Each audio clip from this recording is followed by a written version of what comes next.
dhageysta waxaanu maanta qodobkan ku jeexjeexi doonaa mowduuc gaar ah oo ku saabsan caafimaadka kaliyaha maadaama cudurrada kaliyuhu ay imika aad ugu soo kordheen ummadda Soomaaliyeed. Saaxiibayaal, shaqada ugu muhiimsan ee asaasiga ah ee ay kaliyuhu qabtaan waa inay dhiigga ka sifeeyaan dhacaanada xad dhaafka ah iyo walxaha wasakhda ah ama sunta ah.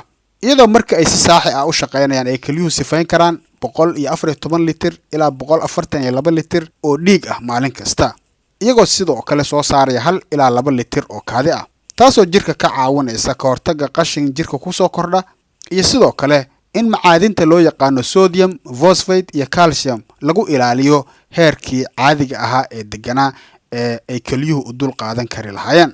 waxaan eegi doonaa 7 qodob oo muhiim u ah ka hortagga cudurrada iyo caabuqyada ku dhaca kaliyaha ka hor intaanay xeero iyo fandhaal kala dhicin. balse si aanay warbixinadeenu kuu dhaafin, fadlan rukumo madlaha aanu ku leenahay baraha bulshada sida Hadalsama TV oo YouTube-ka ah iyo Hadalsama Media oo ah dhanka Facebook. waxaan ahay Maxamed Xaaji.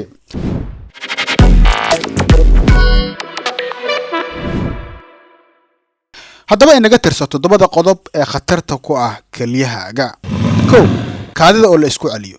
haddii waqtiga kaadidu ay ku qabato aanad ku kaadinin ee aad isku celiso, waxay taasi kor u qaadi kartaa halista in uu dhagax ku samaysmo kaliyahaaga. 2. inaadan cabin biyo kugu filan.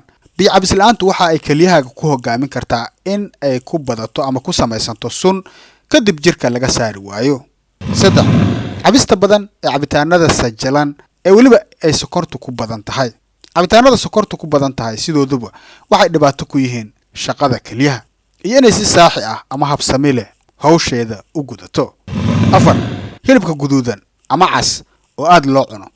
markii dhaqanka cuntadeena la eego, Soomaalidu waa dadka ugu badsada hilibka cas ama guduudan, balse waxay taasi kor u qaadaysaa in kaliyuhu ay qabtaan shaqo aad uga badan midii ay qaban kari lahaayeen, kadibna ay hawshu ka saa'id calayso. 5. in cusbo badan la isticmaalo.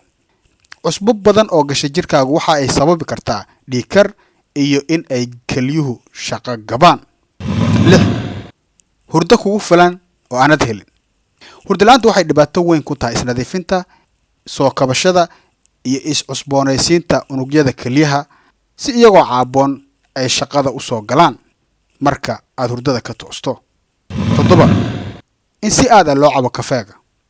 waxaa jirta maado ku jirta kafeega oo loo yaqaano caffeine, taasoo haddii ay kaliyaha ku badato keeni karta ama sababi karta inay dhibaato ku dhacdo isu dheelitiranka dhacaanada kaliyaha ee loo yaqaano hormones, kadibna ay halkaas dhibaato kaga dhacdo shaqadii ay qabanaysay kalidu. waxaa warbixintan diyaariyey Cabdiqani Cabdulaahi Samaale, waxaana idinla socodsiinayay anigoo ah Maxamed Xaaji, Hadalsama TV.